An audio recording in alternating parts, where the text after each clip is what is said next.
Assalomu alaykum azizlar, hurmatli kanalim a'zolari, hurmatli sog'ligiga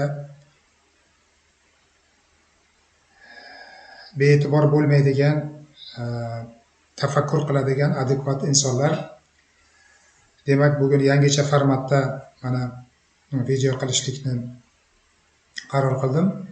Bu maxsus slaydlar taxladim va mana shu slaydlarni ko'rsatgan holda ilmiy haqiqatlarni, tajribalarimni sizlar bilan bo'lishaman. Men bilan birga bo'ladigan bo'lsangiz, demak, tanangizdagi og'riqlarni va bu og'riqlarga parazitlarni, ya'ni gijjalarni va gijjadan tashqari bo'lgan tanada yashovchi parazitlarni aloqasini va ularning ahamiyatini tushunib olasizlar. Bu men aytadigan gaplar hech qaysi qandaydir bir yangilik emas. Bu jahon tajribasida va ayniqsa kineziologlar tajribasida nihoyatda uzoq yillardan beri o'zini isbotini topgan va tajribada juda ko'p uchraydigan demak holatlardan biri. Shu yerda bir narsani aytib ketay. Bu yerda hozir slayd ketganligi uchun men ortiqcha demak ekranda yozuv, hech qanaqangi ma'lumot qo'ya olmayman. Shuning uchun muolajani istaydigan odamlar boshidan aytib qo'yay, video ostiga kirasizda birinchi izohda turibdi. Bizni Telegram kanalimizni ilovasi, havolasi turibdi. Shuning ustiga shunday bosasiz, telefoningiz avtomatik sizda demak Telegram kanaliga olib o'tadi va o'sha Telegram kanalda bizani qonun qoidalarimiz, shartlarimiz turibdi. Shularni o'qib, tanishib chiqib, hovliqmasdan sabr bilan demak shunga rioya qiladigan bo'lsangiz, nasib bo'lsa muolajaga kelasiz, o'zimiz chaqiramiz. Endi demak tana og'riqlarida parazitlarning aloqasi. Xo'p, shu yerda bir narsani umumiy ma'lumotlar bor, muhim ma'lumotlar bor, shuni aytib o'taman. Endi hozir parazit deganda ko'pincha gijjani tushunishadi. Bu parazit degani faqat gijjalar emas, ya'ni organizmda yashovchi juda ko'p mavjudotlar bor. Hatto viruslarni ham kerak bo'lsa, bakteriyalarni ham kerak bo'lsa, o'z o'rnida bir parazit sifatida qarashimiz mumkin. Chunki ular bekordan bekorga organizmga kirmaydi, bekordan bekorga joylashmaydi. Ular ham yashashi kerak. Yashash uchun, ko'payish uchun kiradi. Ular o'zini yashash jarayonida demak sizga zarar yetkazadi va hokazo va hokazo. Xuddi mana bu bir qiziq voqeani aytaman. Bir yigit keldi.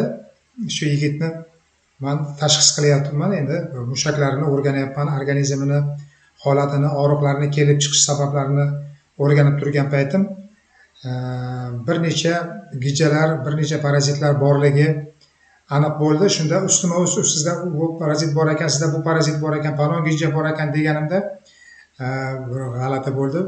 O'zimni kulgim ham keladi, o'zi ham kuldi. Doktor, nima qiladi bular meni ichimga deb e'tiroz bildirdi. Shunga men aytdimki, baraka topkir, sen yashaysan hayotda. To'g'rimi? Yashaysan.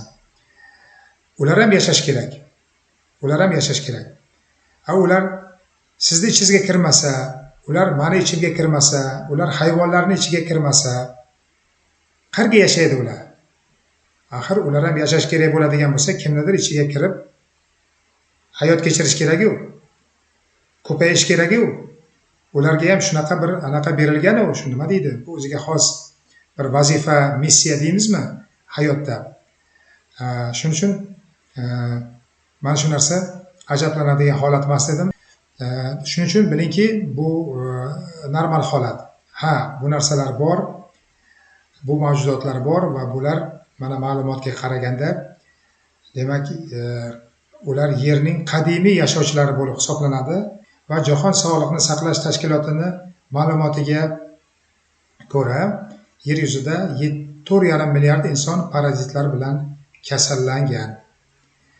Va shulardan kasallanganlarning 60-70% bolalar. Lekin ming afsus, men O'zbekistonda shuni topa olmadim. Qancha ming odam, qancha million odam shu qanaqangi parazitlar bilan kasallangan va u parazitlarni demak oqibatida qanaqangi kasalliklar kelib chiqayotganligi haqida umuman man axborot ma'lumot topolmadim, lekin boshqa kitoblardan Rossiya olimlari tomonidan, Rossiyada sog'liqni saqlash vazirligi tomonidan yoki boshqa saytlar tomonidan berilgan ma'lumotlarni kiritdim bu yerga. Misol uchun uni hali hozirgi hali davomida tanishib boraverasiz. Demak, uy hayvonlaridan misol uchun 80% itlarda gijalar yashaydi va gijalar bilan uy hayvonlari kasallanadi. Albatta, uy hayvonlari kasallangandan keyin demak kimnidir uyda mushuk bor, kimnidir uyda it bor, kimnidir uyda boshqa hayvonlar bor. Shuni bilan demak andarmon bo'lgan, hayotini bog'lagan kishilar demak o'z-o'zidan ular ham xohlaysizmi yo'qmi, demak gijalar bilan zararlanadi, gijalari bilan kasallanadi va hokazo. Mana bu pastda turib ko'rgan bo'lsangiz, mana sayt turibdi Google'da. Demak, mana shu saytga yozib kiradigan bo'lsangiz, yana ham keng dunyo bo'yicha ma'lumotlarni olasiz. Davom etamiz. Endi amaliy kineziyologiya tajribasida, ayniqsa meni tajribamda, ko'pincha birinchi ko'rikdayoq insonlarda gijalari aniqlanadi, gijalar tashxislanadi va gijalarni u yoki bu mushaklarni ishlamasligiga aloqasi borligi ma'lum bo'ladi. Hatto ba'zi bir demak kasalliklarda, diagnozlarda ham gijalarni aloqasi borligi aniqlanadi va bu 60-70% holatlarda parazitlarga aloqasi borligi aniqlanadi. Bu qoidaga ko'ra ayni vaqtda metabolik deylik o'zgarishlar sodir bo'layotganligini ko'rsatadi. Ya'ni organizmda o'ziga yarasha jiddiy metabolik o'zgarishlar ketayotganligi ma'lum bo'ladi va bu narsa demak u yoki bu og'riqlarga, u yoki bu kasalliklarga, diagnozlarga sabab bo'layotganligi aniqlanadi. Va tajribamdan bilamanki, agar avvalo muhim bo'lgan darajada organizmda gijalar topilsa, bu yaxshi. Hatto aytaman, xursand bo'lavering deyman. Sizda virus, bakteriyalardan ko'ra muhim darajada gijalar aniqlandi. Sizda omadingiz bor ekan deyman. Ba'zilarga kulishadi. Nimaga doktor menga men doktor emasman-ku, kineziologman. Meni doktor deyshadi, shunaqa qilib gapiryapman. Nimaga unday deyishsa aytaman, chunki agar mana shu parazitlardan ko'ra sizda virus yoki bakteriyalar aniqlanganda edi, holatingiz nihoyatda undan ham jiddiy va nozik bo'lardi.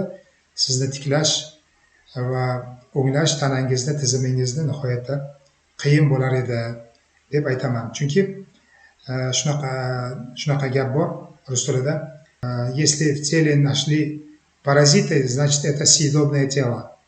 Ya'ni agar organizmda parazitlar topiladigan bo'lsa, nimasi yaxshi? Chunki bu organizm yesa bo'ladigan, yeyishga arziydigan organizm ekan, shuning uchun ham bu yerda gijalar yashar ekan. Agar gijalarning o'rnida virus, bakteriyalar bo'lganda edi, masala jiddiy va og'ir bo'lardi. Davom etamiz. Demak, parazitlarni xususiyatlari. Parazitlar bu boshqa ega organizmni yashash uchun joy qilib olgan mavjudotlar hisoblanadi. Bular gijalar ham bo'lishi mumkin, bular boyagi aytganimdek zambirg'lar ham bo'lishi mumkin, bular hatto virus, bakteriyalar ham yoki boshqa bir hujayrali mavjudotlar ham bo'lishi mumkin. Ularni yana bir marta aytaman, maqsadi yashash, faoliyat ko'rsatish, ya'ni ular ham o'zini missiyasini, hayotini qat'adir o'tashi kerak. Demak, bu parazitlarni rivojlanish sikllari bor. Bu yerda 4 ta sikl asosan ajratiladi. Bu birinchi siklda asosiy yakuniy ega, ya'ni ko'payish uchun joy. Ya'ni parazitlar o'sha asosiy yakuniy joy sifatida ko'payish uchun joy qidiradi va mana shu bitta siklni tashkil qiladi.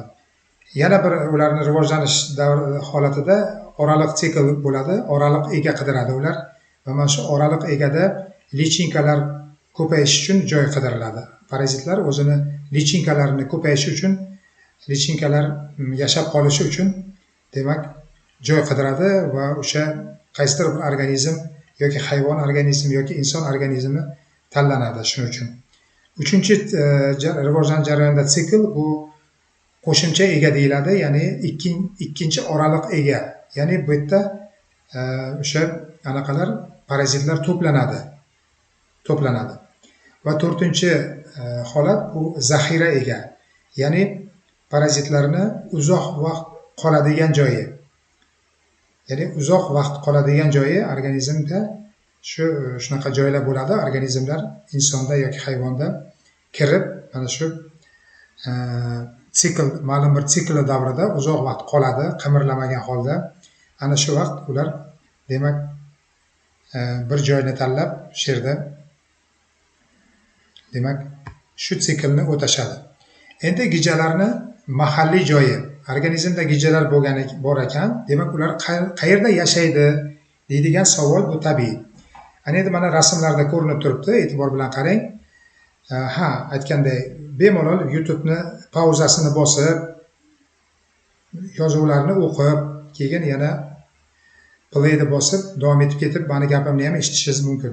Xoliqmasdan bemalol ma'lumot juda katta, sabr bilan demak borishingizni, xotirjamlik bilan ko'rishingizni istardim, chunki bu siz uchun nihoyatda ahamiyatli ma'lumotlar. Gijalarning mahalliy joyi demak oshqozon ichaklar. Asosan juda ko'p holatda oshqozon ichaklarda bular yashaydi. Undan keyin miyada yashaydi, yana yurakda yashaydi, o'pkalarda yashaydi, jigarda yashaydi, buyraklarda yashaydi va hokazo. Hatto ko'zda yashaydi, teri ostida yashaydi, yog' qatlamlarida yashaydi, hatto suyaklarda ham yashaydi. Mana rasmlarda ham bular tabiiy rasmlar hammasi ko'rishingiz mumkin. Gijalarning patogen ta'sirlari. Ya'ni bu gijalar demak yashaydimi? Yashaydi. Endi ular yashagandan keyin ular bizga yaxshiligimizga xizmat qiladimi yoki yomonligimizga xizmat qiladimi degan savol bo'lishi mumkin. Albatta, agar gijalarni bunday falsafiy qaraydigan bo'lsak, bular ham bekorga yaratilmagan, bularning ham o'ziga yarasha vazifalari bor, missiyasi bor. Faqat bular organizmda yashagan payti bular me'yorda bo'ladigan bo'lsa, hammasi joyida bo'ladi. Biz hozir me'yordan chiqib ketgan organizmga zararli ta'sir ko'rsatish holati oshib ketgan holatlar haqida gapiryapmiz. Demak, mana shu gijalarning patogen ta'siri, birinchi patogen ta'sir bu mexanik ta'sir. Ya'ni ya'ni o'sha parazitlar, gijalar o'zlarini so'rg'ishlari bilan, o'zlarini misol uchun o'sha ma'lum bir organlari bilan chirmashib, tirishib, demak joylashgan a'zolarini, to'qimalarini, misol uchun shilliq qavatlarini, ichaklarda joylashgan bo'lsa, tomirlarda joylashgan bo'lsa, tomirlarni va hokazo organlarni demak zararlaydi. Ya'ni ularni tirnaydi. Demak, ayniqsa anaqa ileus deydi, ya'ni anaqa mavjudotlarni, lichinkalarni ko'chish davri bo'ladi. Lichinkalar bu organdan bu organga ko'chadi. O'sha ko'chish davrida ancha muncha demak mexanik zararlarni organga yetkazadi. O'sha joydagi organlar yallig'lanadi, o'sha joyda allergiyalar paydo bo'ladi, shishlar paydo bo'ladi va hokazo. Ikkinchi patogen ta'siri bu zaharlash. Ya'ni organizmda ular zaharlaydi, o'zidan moddalar ishlab chiqaradi ular. Demak, o'zidan adhot ishlab chiqaradi ular. Ular sizdagi foydali narsalarni, yaxshi narsalarni yeydi-da, o'zidan xuddi inson chiqargandek keraksiz narsalarni chiqaradi. Bu albatta sizga zahar sifatida ta'sir qiladi va natijada ishtaha bo'g'iladi sizda, bosh og'riqlari paydo bo'ladi, qusish holatlari yuzaga chiqadi, simptomlari paydo bo'ladi va ich suyulish holatlari paydo bo'ladi. Undan tashqari, uchinchi simptom bu demak patogen ta'sir bu allergiyalarni keltirib chiqaradi har xil allergiyalarni keltirib chiqaradi. Shishlarni keltirib chiqaradi, teri toshmalarini, qon suratini ya'ni buzadi. Ya'ni qon suratini qanday buzadi? Qondagi ximiskiy ya'ni holatlar, tahlillar o'zgarib ketadi. Ayniqsa eozinofillar qonda ko'payib ketadi. To'rtinchi patogen ta'sir demak ovqatni tortib olish ta'siri deymiz. Bu ya'ni insonni o'sha yeydigan narsalarni o'ziga yuqmasdan bularga qarab ketishi, ya'ni inson o'zi foydalanishdan oldin bular foydalanib qo'yadi ko'pincha yegan insonning ovqatlarida. Natijada insonda arriqlash holati kuzatiladi, holdan toyish kuzatiladi, tez charchash kuzatiladi. Sportsmenlar bo'ladigan bo'lsa rivojlana olmaydi yaxshi ma'lum bir bosqichdan keyin, yoki sport bilan shug'ullanmoqchi bo'lgan kishilar sportga yaramaydi.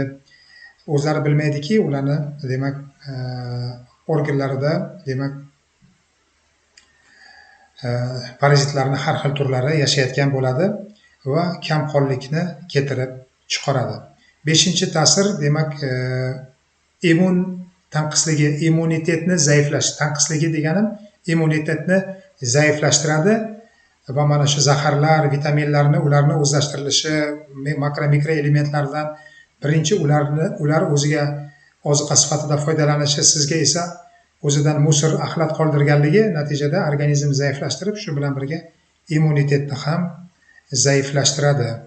Va oltinchi ta'sir bu o'simtalarni stimullash, ya'ni rak kasalligini, rak o'simtalarini o'sib ketishiga, rak o'simtalarini paydo bo'lishiga olib keladi. Ayniqsa oshqozon osti bezi raki, siydik qopi raki va hokazo jigar raki kabilarga buni bemalol misol qilish mumkin. Ana endi bu kasallik bosqichlari bo'ladi. Albatta gijalar bilan kasallangandan keyin insonlar kasallik bosqichlarini o'tadi va bu bosqich asosiy ikkita bosqichda bo'ladi. Birinchi bosqich bu o'tkir bosqich, o'tkir ostriy bosqich deydi. Bu orttirilgan shu parazitlar orttirilgandan keyin 2-3 hafta davomida sodir bo'ladi va og'ir holatda 2 oy va undan ko'p 3-4 oy bemalol davom etishi mumkin bo'ladi. Mana shu o'tkir holatda nimalar kuzatiladi? Albatta, o'tkir holatda o'ziga xos, hali yana kelgusida aytaman, o'ziga xos ta'sirlar, simptomlar yuzaga chiqadi va surunkali bosqich. Bu ayniqsa o'tkir bosqichda to'g'ri tashxislanmasa, o'tkir bosqichda bu narsalar vaqtida aniqlanmasa va bu oxirigacha yetkazib bu narsalar davolanmaydigan bo'lsa, muolaja qilinmaydigan bo'lsa, demak bu keyin o'tkir holat demak surunkalikka o'tadi va surunkalikka o'tgandan keyin endi bu bir necha oydan bir necha yillar davomida davom etadi, hatto umrbod davom etishi ham bemalol mumkin. Ikkilanmasdan ishonavering. Xo'p, endi o'tkir bosqichda yetakchi va bashoratli kasallangan a'zo va tizimlarning yuzaga chiqish hodisalari bo'ladi. Misol uchun, aniq bu o'tkir bosqichda jigarda bo'ladigan bo'lsa, demak jigar kasalliklari, jigar a'zosi tizimi ishlash faoliyati buziladi va hokazo. Va mana shu organlarga qarab, gijalarning turiga qarab, demak qanday holatlar, qanday hodisalar yuz beradi. Allergik miokardit, pnevmoniya, mana e'tibor beryapsizmi? Allergik miokardit, pnevmoniya, meningoensefalit, gepatit, hatto gepatit, artritlar, gemostaz, ya'ni qonni sifatini saqlovchi tizimni buzilishi va hokazo holatlar kuzatiladi o'tkir bosqichda. Va undan tashqari, demak, qo'zg'atuvchi parazitlarning turiga qarab, joylashuviga qarab, ularni lichinkalarini, bolalarini, mayda-mayda qumursqalarini ko'chishiga qarab, shularga bog'liq holda boshqa yetakchi sindromlar ham demak ko'rinadi. Bu sindromlar belgilar qanaqa bo'ladi? Varaja qilish, shishlar paydo bo'lishi, teri toshmalari paydo bo'lishi, mialgiya holati paydo bo'lishi, artralgiya holati paydo bo'lishi, limfoadenopatiya paydo bo'lishi, ezofiliya kuzatilishi va boshqa ko'pgina kasalliklar, demak sindromlar belgilari kuzatiladi. Endi mana rasmda ham ko'rinib turibdi. Surunkali bosqichda o'tgandan keyin endi bemalol bular parazitlar, gijalar rivojlanadi, keng ko'lamda har xil plyonkalar hosil qiladi, har xil kistalar hosil qiladi va natijada bular organizmga sezilarli zarar yetkaza boshlaydi va organizmdagi ba'zi bir organlarni bosib qo'yadi, ya'ni davleniya qiladi, bosim qiladi organlarga va organlarni ish faoliyatini buzadi. Misol uchun bularni joylashuviga qarab, turiga qarab har xil bo'ladi bu jarohatlar. Misol uchun jigarda exinokokli kistalar paydo bo'ladi. Natijada jigar shishadi, kattalashadi va jigar faoliyati buziladi. Misol uchun stistsirkoz natijasida ko'zdagi o'zgarishlar paydo bo'ladi va boshqa organlarda o'zgarish paydo bo'ladi. Rasmlarda ham bemalol to'xtatib qo'yib ko'ring. Mana sizga ko'rsatadigan bo'lsam, mana strelka bilan ko'rsatilgan. Ko'zni ko'ryapsizmi? Ko'zni ichida demak mana bunday nima deydi? Gijalarning holati, uzunchoq chuvalchangsimon gijalarni qanchalik ko'zda bosim o'tkazib, ko'zni soqqasini demak shishirganligi ko'rinib turibdi. Mana bu yerda ham ichki organ jigarda qanaqangi pufakchalar hosil qilib, bular kistalar hosil qilganligi ko'rinib turibdi. Mana bu yerda mana miyada kuzatilgan holat ko'ryapsiz-a? Mana shular barchasi realniy demak voqealar. Bu to'qim emas bu yoki Photoshop qilib aniq qilingan narsalar emas. Bu hammasi yer yuzida bu ilmlar bor. Bemalol o'zlaringiz kirib o'rganishlaringiz mumkin. Ana endi parazitlarning simptomlari. Qanaqangi simptomlarni keltirib chiqaradi parazitlar? Umumiy. Birinchisi og'riq sindromi. Boyda ham aytdim, bu qanaqangi og'riq bo'lishidan qat'iy nazar. Bosh og'rig'i ham bo'lishi mumkin, oyoq og'rig'i ham bo'lishi mumkin, ichki organlarning ko'krak sohasida og'riqlar bo'lishi mumkin va hokazo. Osteoartroz kabi og'riqlarni ham bemalol mana shu parazitlar sodir qilishi mumkin. Ikkinchi zaharlanish sindromi. Uchinchi tananing har xil hududlarda allergiyalarni paydo bo'lishi. To'rtinchi so'liqish yoki semirish holatlari sodir bo'lishi, arraqlash, kuchsizlanish, so'liqish holati va semirish holati ham kuzatiladi. Qanday bo'ladi semirish? Semirish shunday bo'ladiki, parazitlar o'zlaridagi zaharlar tufayli organizmda gomeostazni buzib tashlaydi, organizmda metabolizmni buzadi va natijada organizm noto'g'ri ishlash programmasiga o'tib qoladi. Kerak bo'lsa bemalol yo'q joydan organizm semirib ketadigan, ovqat yemasa ham даже semiradigan darajaga tanani faoliyati o'zgarib ketadi.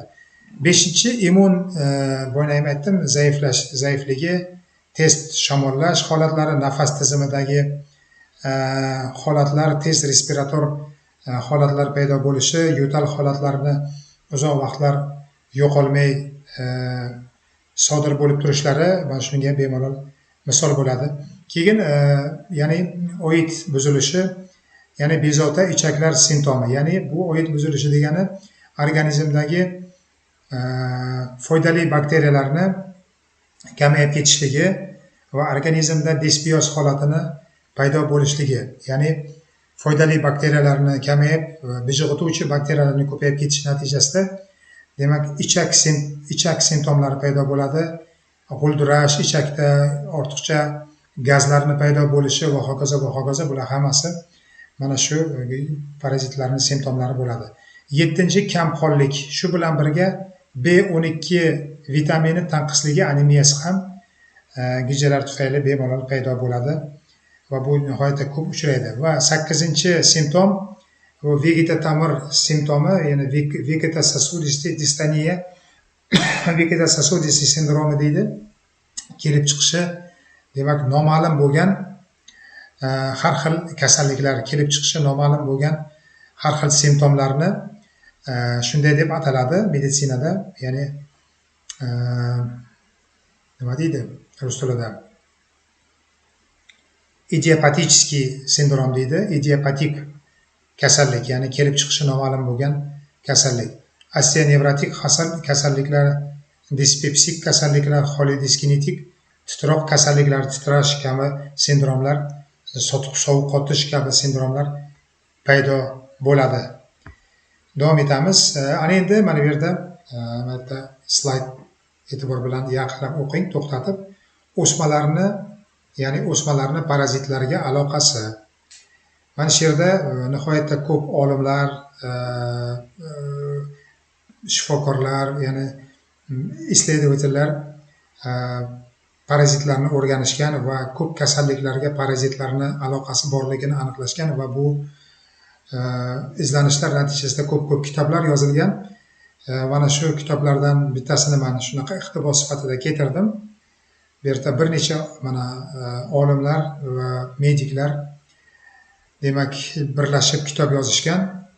Bu yerda mana rus tilida turibdi. Riski онкологической патологии при паразитозах в настоящее время. Ya'ni hozirgi davrda parazitlar bilan kasallanish tufayli onkologik patologiyani paydo bo'lish xavfi haqida kitob yozilgan, ajoyib kitob nihoyatda. Endi buni tushungan o'qiydi, qiziqqan o'qiydi. Xullas, mana shu yerda juda ko'p ma'lumotlar bor. Parazitlarni qanaqa qilib onkologik kasalliklarni keltirib chiqarishligi va ularni aloqasi, onkologik kasalliklarning rivojlanishida parazitlarni ahamiyati, o'rnini nihoyatda ajoyib yoritilgan. Xohlaganlar kirib o'qib izlanishi mumkin. Ana endi bu yerda rus mutaxassisi, meditsina fanlar kandidati Oy Yeliseyevani ma'lumotiga ko'ra, yil davomida sodir bo'ladigan juda ko'p onkologik kasalliklarni qancha foizi parazitlar tufayli, infeksiyalar tufayli sodir bo'lganligi va ularni qancha foizida parazitlarni ahamiyati borligini, aloqasi borligini bu olima uzoq yillar kuzatgan va shuni ma'lumot sifatida kitobiga kiritgan. Shuni keltiraman. Demak, jigar saratonlarida, jigar raklarida bir yilda 500, bu Rossiyadagi ma'lumot, O'zbekistonda yo'q dedim, umuman topolmadim. Demak, prosta bu narsani keltirishimning sababi, bilinglar, mana shu qanchalik ahamiyatli ekanligini bilinglar. Bu havodan olingan, shunchaki sizlarga yaxshi ko'rinish uchun Akrom kinezologni o'ylab topgan uydirmalar emas. Bular hammasi ilmiy ma'lumotlar bo'lganligi uchun, tafakkurlaringiz uchun men sizlarga beryapman bu narsani. Tushunadi bu narsani va albatta like bosib minnatdorchilik bildiradi kommentlarda. Xo'p, demak, bir yilda 572 ming hodisa sodir bo'ladigan bo'lsa, shuni 82%da demak parazitar infeksiyalarni aloqasi borligi yoki shular sababchi ekanligi aniqlangan. Oshqozon anaqasida, demak, raklarida bir yilda 996 ming demak holat sodir bo'lgan bo'lsa, shundan 55% parazitar infeksiyalarga tegishli. Limfomalarda 303 mingta kuzatilgan bo'lsa, hodisa shundan 16%da parazitlarni, infeksiyalarni aloqasi borligi. Ayollar jinsiy a'zolari raklarini bir yilda misol uchun 390 mingta kuzatilgan bo'lsa, demak shularda 80%da parazitlar va parazitar infeksiyalarni aloqasi borligini demak ma'lumoti. Limfomalarda ham mana 10 mingta kuzatilgan bo'lsa, 84%da ko'ryapsizmi, parazitar infeksiyalarni aloqasi borligi ma'lum bo'lgan va bachadon va siydik qopi raklarida 500 mingta aniqlangan bo'lsa, shunda 100% shistosomoz tufayli borligi, sodir bo'lganligi va aloqasi borligi ma'lum bo'lgan.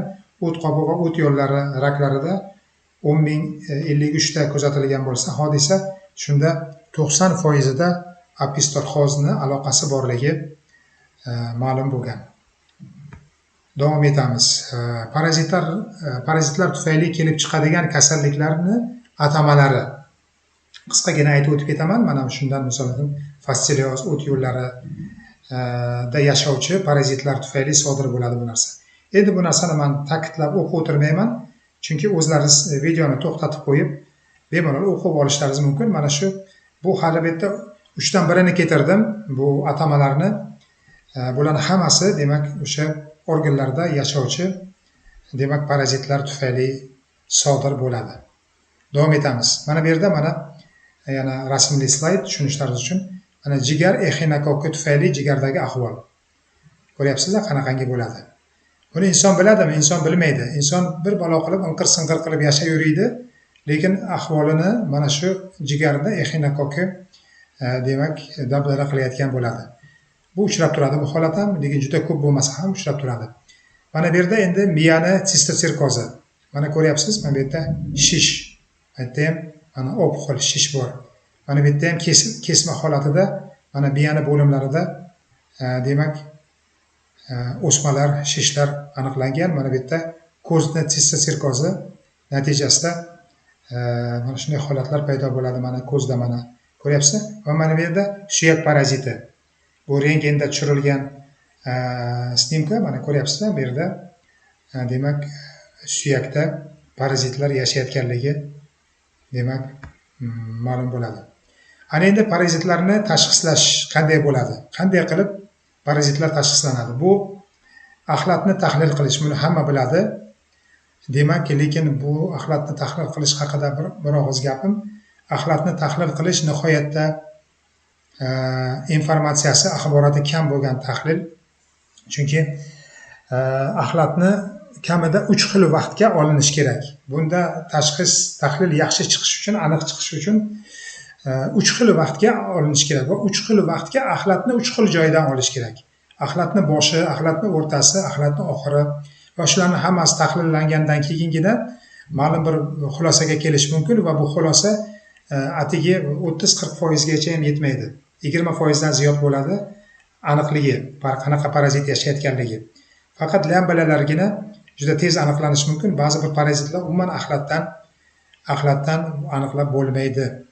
Ayniqsa agar laboratoriya dabdala bo'ladigan bo'lsa, insofli qo'sh tirnoq ichida insofli kishilar tomonidan boshqariladigan laboratoriya bo'ladigan bo'lsa, umuman ishonchsiz tahlil bo'ladi. Undan ko'ra yaxshiroq tahlil bu duodenal zond orqali, ya'ni zond yutiladi yoki zond yuboriladi orqa teshikdan va natijada ichakni shilliq qavatlari o'rganiladi va o'sha yerdan kerakli suyuqliklar olinadi va uni laboratoriyada ekib bemalol ajoyib tahlil qilish mumkin bo'ladi. Qanaqa parazitlar yashayotganligini aniqlash mumkin bo'ladi. Shilliqlardan suyuqlik olish bu ham o'sha har xil yo'llar bilan olinadi va aniq bo'ladi. Sidikni tahlili, ya'ni sidik orqali ham bemalol bilish mumkin. Buni maxsus sohani vakillari buni nima haqida gapirayotganligimni yaxshi biladi.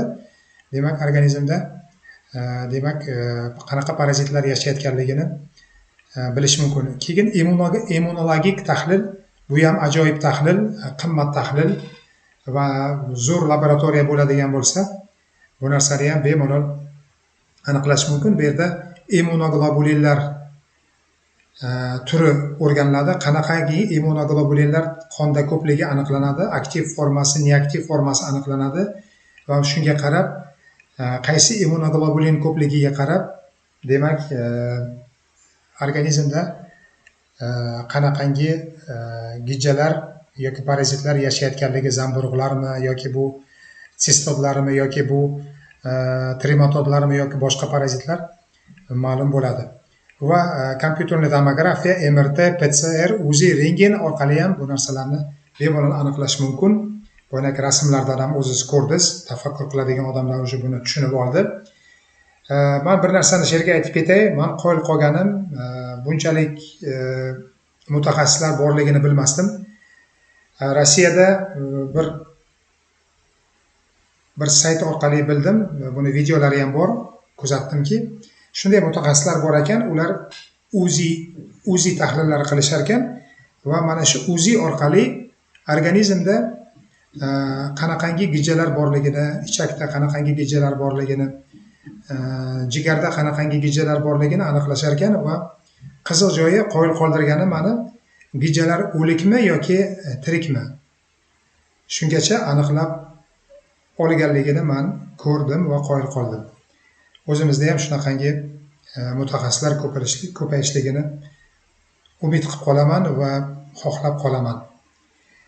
va oxirgi yana bir anaqa parazitlarni tashxislash usullaridan bittasi bu kinezologik testlar orqali, kinezologik mushaklarni test qilish orqali tahlil qilish va parazitlarni borligini aniqlash. Ana endi bu yerda kinezologik test bu biroz aqlga sig'maydigan, oddiy tafakkur qilmaydigan odamni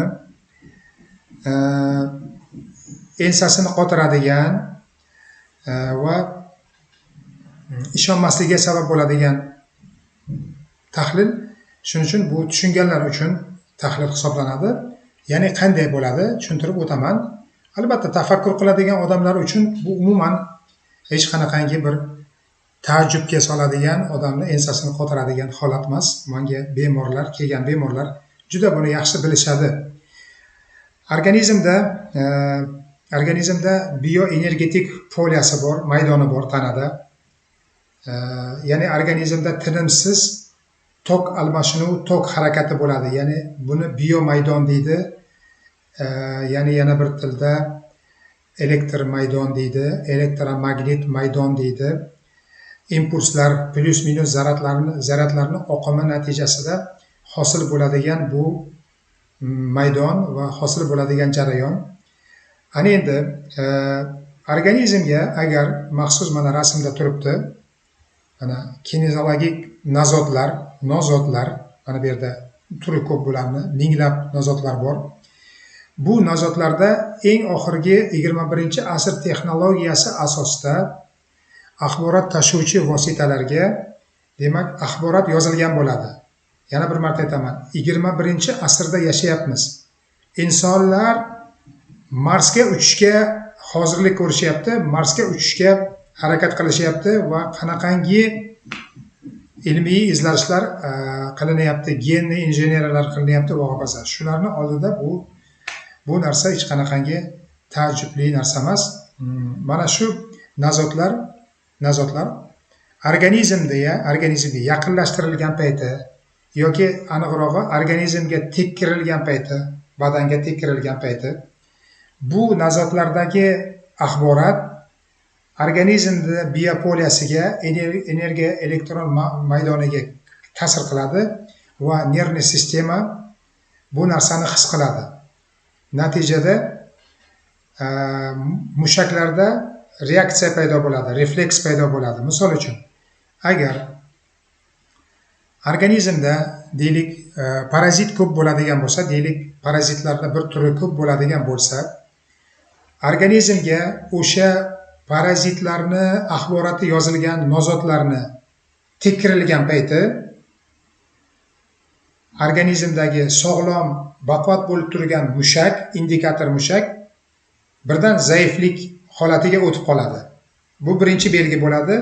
O'sha parazitni organizmga borligi va o'sha parazit me'yoridan oshib ketganligi va o'sha parazit organizmga zarar keltirayotganligini birinchi belgisi bo'ladi. Yoki normal ishlab turgan mushak, baquvvat mushak bo'shalmaydigan holatga o'tib, o'ta tirishgan holatga o'tib qoladi. Bu ham organizmda parazitlarni borligini va ular organizmga zo'riqish hosil qilayotganligini, organizmni nervniy sistemani qiynayotganligini belgisi bo'ladi va bu mushaklar orqali tashxislash deyiladi. Ana shuni otini kinezologik testlar deyiladi va bu kinezologik testlarni aniqligi nihoyatda yuqori.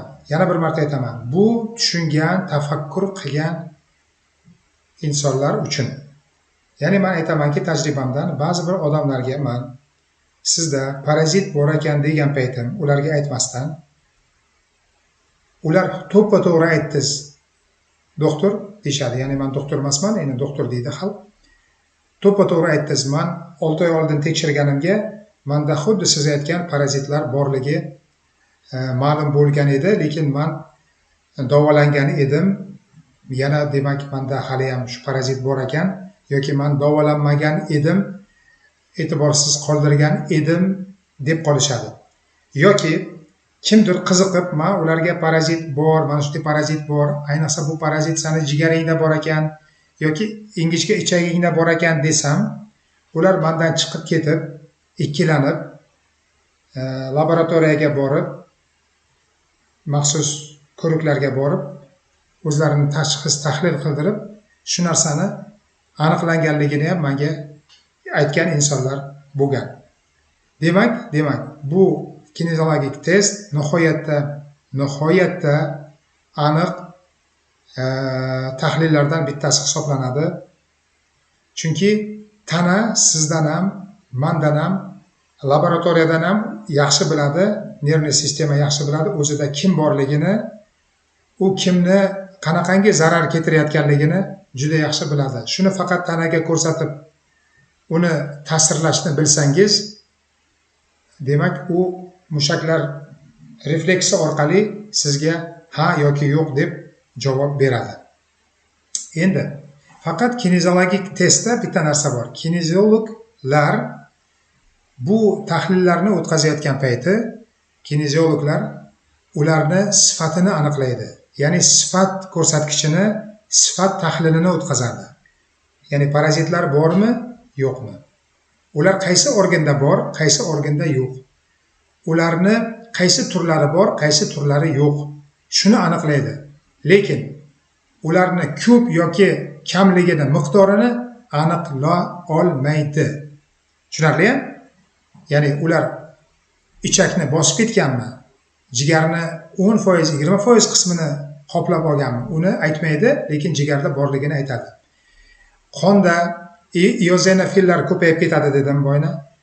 Eozinofillar ko'payib ketganligini kineziologlar aniqlab oladi va tajriba tufayli eozinofillarning ko'payishligi parazitlarga bog'liqligini ham topa oladi, lekin eozinofillarni hajmini, ya'ni millimol qon hajmida qancha ekanligini aniqlolmaydi. Ya'ni bu miqdor ko'rsatkichi emas, sifat ko'rsatkichini baholaydi, tashxislaydi. Lekin shuni o'zi ham nihoyatda yetarlicha ma'lumot beradi, nihoyatda muhim ma'lumotlarni o'z o'rnida beradi va mana shu nihoyatda hozirgi davrda kineziologiyani nimasi, o'sha ahamiyati kineziologiyani insonlar uchun nihoyatda zarurligini belgisidir. Endi muolaja va profilaktika bo'limiga keldik. Ana endi shu yerda ozroq sizlarni hafsalaringizni pir qilishi mumkin. Ya'ni razочаровать qilishi mumkin sizlarni. Ya'ni hozir ba'zi bir kishilar menga pomidor otib qolishi ham mumkin. Chunki men sizga hozir nima qilib davolash kerakligini aytmayman, birodar. Aziz tomoshabin. Nima o'simlik ichishingiz kerak, qanaqangi preparat ichishingiz kerak kabi savollarga men javob bermayman. Bu qizg'onchiligimdan emas.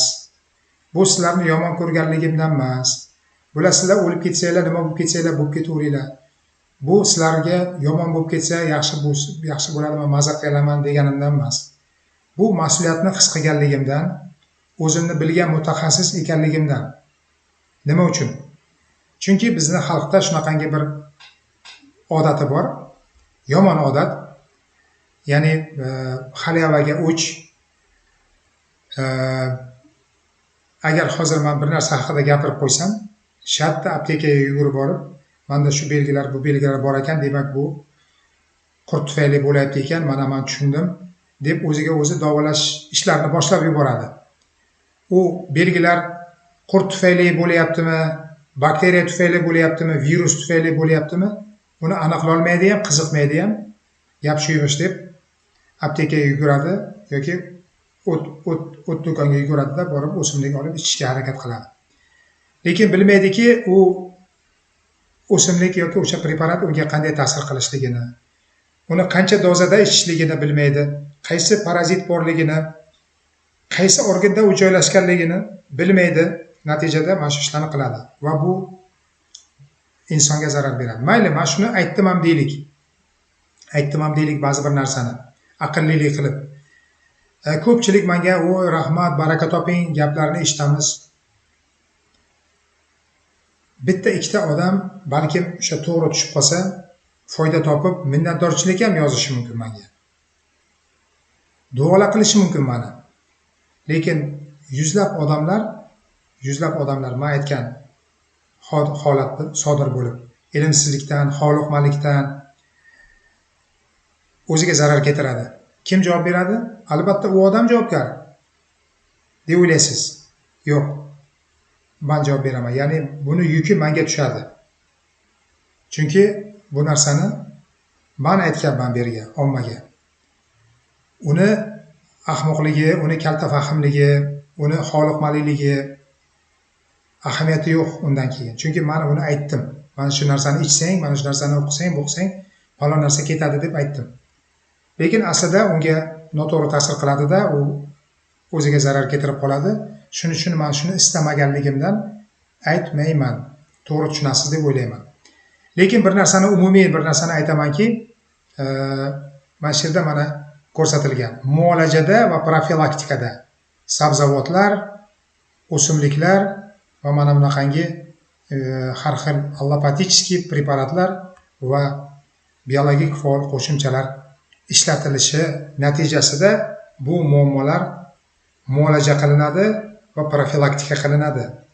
Va eng muhimi bu muolaja va natija olish dasturi kamida 6-7 hafta davom etadi. Unuting, 3 kunga yaxshi bo'lib ketaman, 3 kunga tozalanib ketaman, mana bu preparatni olaman, ichaman, mana qog'ozida yozib qo'yibdi. O'zi 2 kun ichilar ekan bittadan, misol uchun yoki mana bu o'simlikni bir oy ichsa, deylik yoki 15 kun ichsa hech narsa qolmay ekan. YouTube'ga kiring, qanaqangi roliklarni, videolarni ko'rasiz. Mana buni iching, gijjalaringiz patur-putur qochib ketib qoladi. Mana bu narsani aniga qiling, tayyorlab iching, xuddi onadan tug'ilgandek top-toza bo'lasiz. Va hokazo oldi qochdi. Ma'lumotlar juda ko'p. Ya'ni osmondagi oyni olib berishni aniq qiladigan videolar juda ko'p. Bu hammasi haqiqiy praktikani yo'qligidan dalolat beradi. Haqiqiy praktika qiladigan, men bilgan ustozlarim, men bilgan mutaxassislar, men tan olgan, o'qigan mutaxassislar hammasi kamida 6-7 hafta haqida gapiradi. Misol uchun bilalarni, griboklarni hech qachon 3 kunga, 4 kunga 2-3 ta narsani ichib yo'qotib bo'lmaydi. Ular, yana bir marta aytaman, 512 million yildan beri yashaydigan mavjudotlar. Ular shuni qarab, og'zimboyga o'xshab qarab, og'zini ochib o'tirmaydi. Bo'ldi, mana dorini ichishni boshladi aka, men chiqib ketaman endi deb. Ular kurashadi.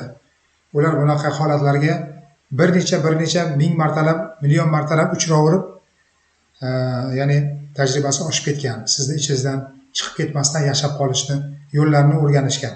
Shuning uchun ularni o'zini programmasi bor, o'zini yo'l yo'rig'i bor. Uni juda ehtiyotkorlik bilan olib borish kerak bo'ladi va 6-7 haftada qutulish imkoniyati nihoyatda haqiqatga yaqin, realniy. Endi profilaktika nuqtai nazaridan aytamanki, sabzavotlarni bunday insonlar, gijjalar bilan kasallangan insonlar va ishonavering 70-80% odam shunday kasallangan va profilaktikasi sabzavotlarni ko'p yeyish. Ya'ni ko'katlarni, piyozlarni, chesnok, shunga o'xshagan brokkoli, gulkaram kabi demak sabzavotlarni ko'p yeyish, lavlagi kabi sabzavotlarni ko'p yeyish, har xil formada ularni xomlak yeyish yoki chala pishirib yeyish nihoyatda muhim. Bu yerda pishirib yeyilganini men nazarga tutmayapman. Ularni pishirib yegani sho'rvani ichida borligidan siz umid qilmang, uni foydasi yo'q. Chunki u sho'rvani ichida, suvni ichida pishgan bu sabzavotlar ichkariga kirgandan keyin sizni foydangizga ishlaydigan bakteriyalarni boqmaydi. U sizni zararingizga ishlaydigan bakteriyalarni boqadi, ularni ozuqasiga aylanadi. Siz xomla yesangiz yoki ularni fermentatsiya qilib yeydigan bo'lsangiz yoki ularni chala pishirib bir taplab olib yeydigan bo'lsangiz, ana unda siz bu ozuqa bilan o'zizni foydangizga ishlaydigan bakteriyalarga ozuqa bergan bo'lasiz va sizga zararingizga ishlaydigan bakteriyalarga ularni yo'qotuvchi dori sifatida bergan bo'lasiz. Shuning uchun mana shu narsalarni tushunib olishingizni istardim. Undan keyin ba'zi bir yaxshi ajoyib Amerikada ishlab chiqarilgan, Yevropada ishlab chiqarilgan biologik faol qo'shimchalar bor. Ular ham o'ziga yarasha yaxshi ta'sirga ega va mana shu narsalarni o'simliklar bilan birga qo'shib iste'mol qilingandagina dozalari aniq qilinib, aniqlanib, test qilinib, ma'lumotlar aniq bo'lgandan keyin iste'mol qilingandagina, demak, yaxshi va tez natija sodir bo'ladi. Bo'lmasa, umuman bu parazitlarni yengib bo'lmaydi, aziz tomoshabin. Shuning uchun mana shu narsalarni yaxshi tushunib oling. Demak, men sizga aytmoqchi bo'lgan ma'lumotlar asosan mana shu edi. Ya'ni asosiy mesej parazitlarni qanaqangi zararlar keltirib chiqarishligini biling. Bularni ahamiyatini to'g'ri anglang. Eng muhimi to'g'ri anglang. Bu shunchaki ma'lumot emas.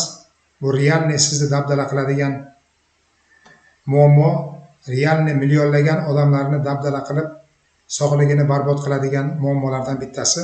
Faqat buni gap topishda, gap bularga to'g'ri muolaja tanlashda va mana shulardan organizmni tozalashda. Va bu masalada kineziologlarni imkoniyati ko'p. Kineziologlarda demak, yetarlicha instrumentlar bor va kamina kineziologda ham bu narsa nihoyatda uzoq yillik tajribaga ega ma'lumotlar bor. Bemalol kelib murojaat qilsangiz, bu narsani oxiriga yetib tashxislab va ularni demak muolaja qilishlikni amalga oshirish mumkin. E'tiborlaringiz uchun rahmat. Agar ma'lumot sizga yoqqan bo'lsa, foyda keltirgan bo'lsa, like bosishni va kimgadir ulashishni unutmang, chunki boshqalar ham demak shu ilmlardan, shu ma'lumotlardan bahra topsin. Savobga qolasiz va albatta komment yozib fikringizni bildiring. Oxirgi ma'lumot, kim men bilan bog'lanib muolaja olmoqchi bo'lsa, video ostidagi demak izohga kirasiz va o'sha izohda Telegram kanalimni havolasini topasiz. O'sha havolani ustiga bosasiz va Telegram kanaliga olib kirib ketadi sizni telefon. Natijada o'sha yerda qanaqangi shartlarni bajarish kerakligini o'qiysiz va navbatga turasiz. Sog' salomat bo'ling. Rahmat e'tiborlaringiz uchun.